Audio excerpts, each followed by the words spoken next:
Alright, what you're looking at on your screen is my file server, at least my main file server.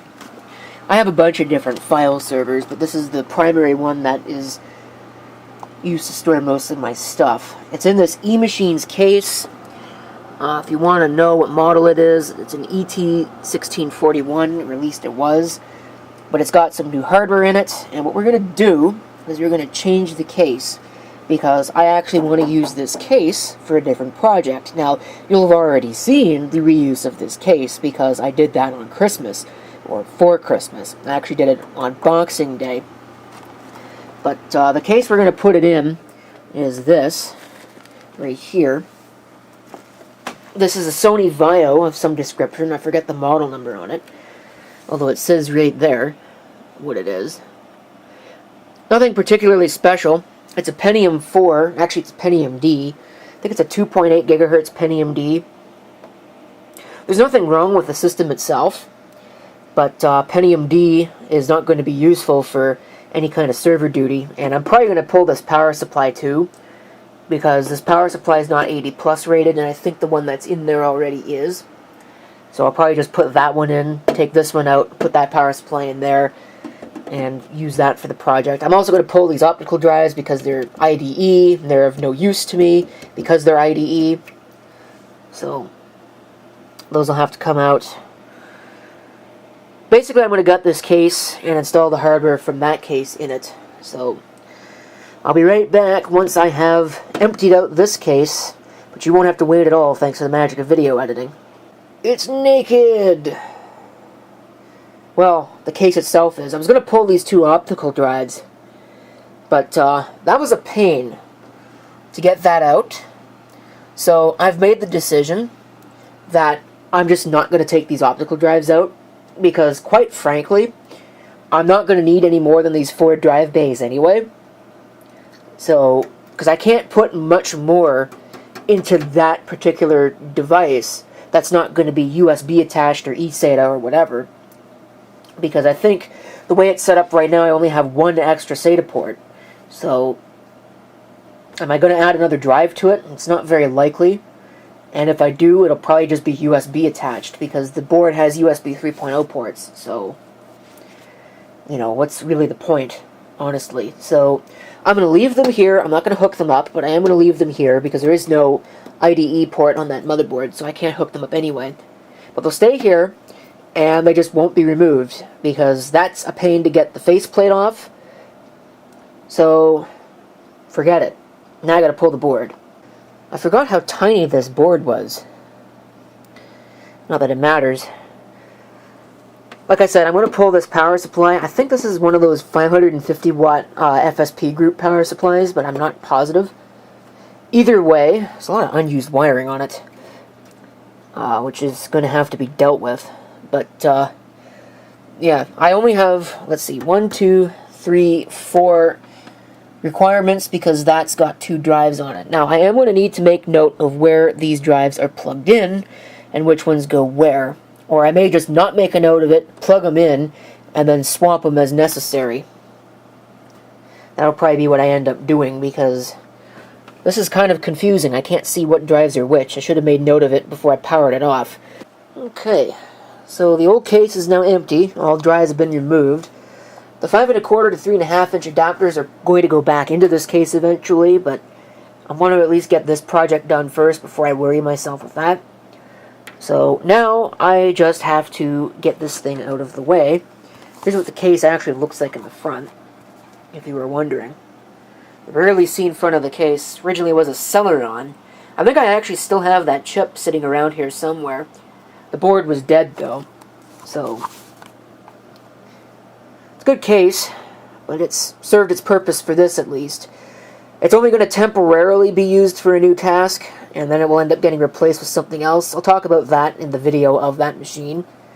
But suffice it to say, it's served its purpose well over the last little while. But in terms of using it as a file server, only having 2 actual hard drive bays is rather limiting. So, time for an upgrade. Okay, we skipped some steps. The board and the power supply are now installed, and I've realized a couple of things. that make this case, which looked so nice for a file server, or file server duty, not so nice after all. It's not the case's fault. Well, some of it is, but most of it's not. It's just the fact that this is a much more different board than what the manufacturers intended to put in here. So the front panel header, that's as long as it is. I can't get that to stretch, and it's got to go all the way over here. So, yeah, that's as good as it's going to get. If it were a standard board, I'd be able to just plug it in, but it's not. So, no front panel connections. Hopefully those aren't needed. And number 2 is the case fan in the back. The cable is too short. If it were a normal board, the system fan connector would be right around where that ERP ready designation is, and it would probably be fine. But on this board, it's down there beside the front panel USB connections. So that cable is not long enough, so I guess we're not going to install a fan. At least not yet. I do want a fan in here though, so what I'll probably end up doing is when I go put the I.O. plate, or when I get an I.O. plate and install it, I'm going to just go ahead and put in a proper fan. But right now I don't feel like getting a fan out, so no fan. So now I got to pull these 2 trays out to install the hard drives. They're not too bad. They're actually pretty solid build quality. So we'll do that. We'll get them all cabled up, and then we'll see if this thing even still works. Okay, there we are. It's now in place. Now I just have to cable everything up, which ought to be entertaining. Okay, I've got the side panel on. It doesn't quite fit very nicely, but it will work.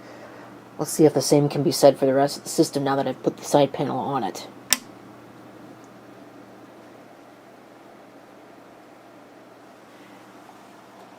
Okay, that should be turning on. I don't know why it's not. Okay, I don't know what happened. In fact, actually, I can tell you what happened. Nothing. Absolutely nothing happened at all. But yet, all of a sudden, that board over there has decided that it doesn't want to power on. So fine. Doesn't want to work. Doesn't have to. It's fired. And I've replaced it with something else. Because this is getting tiresome. So, it's not as good, but it doesn't have to be because it's just a file server, for crying out loud.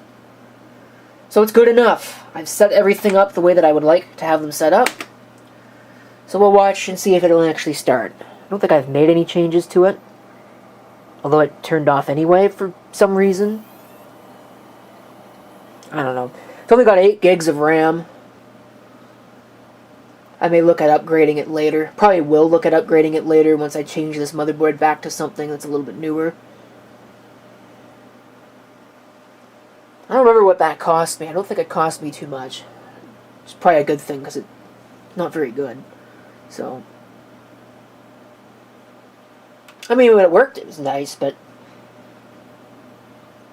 whatever. This new board, the connector is still too short for the for the front panel to fit, so that's not a thing now.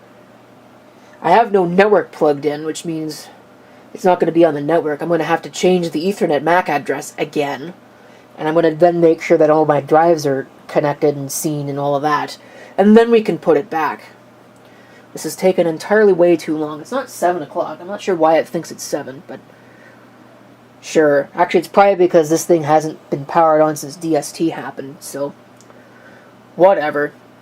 Okay, there it is. Doesn't quite fit very nicely in the rack either, so it's just kind of fitting that everything about this has just gone wrong. But whatever. Set our KVM. Power it up. And hopefully it'll actually work. Now that it's here, Asus. I think it's kind of funny that the Asus board is more reliable than a Gigabyte, but you know, I don't know what happened to that board. Well, maybe not. Overclocking failed. What the hell are you talking about? Oh, I know what it's talking about, because I powered it on to make sure it still worked, and turned it off while it was trying to start. I guess it probably didn't like that. So I'll try turning it off. I mean, I have a keyboard connected to it. I didn't really need to do that, but I can try it again. See if it'll give me the same error message or not.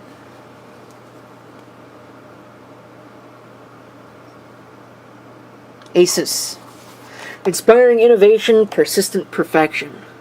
I've had nothing but bad luck with Asus motherboards, but maybe they work for somebody. I guess I shouldn't say that, because this one's working, so... I have a few of them now that are in service. In fact, I think most of my file servers are Asus motherboards. That one is. I think that one is. I know that one is. I think 2 of them are. Well, maybe not. Did I change the board in that? I was pretty sure I did. That's an MSI board. I know that. That one's a Gigabyte. But this is on, so we can go make sure that it actually works now. Okay, it's running. All the drive letters are organized correctly. And I don't think there's anything else I have to say, so I guess stay tuned for more when I re-upgrade this system to a Haswell-based system. I'm not sure what happened to that Gigabyte board, I still don't get it. I'm probably going to try and power it up on the bench and see what it does, but I don't anticipate it working, so whatever. Thank you for watching. If you've got any comments, feel free to leave them down below.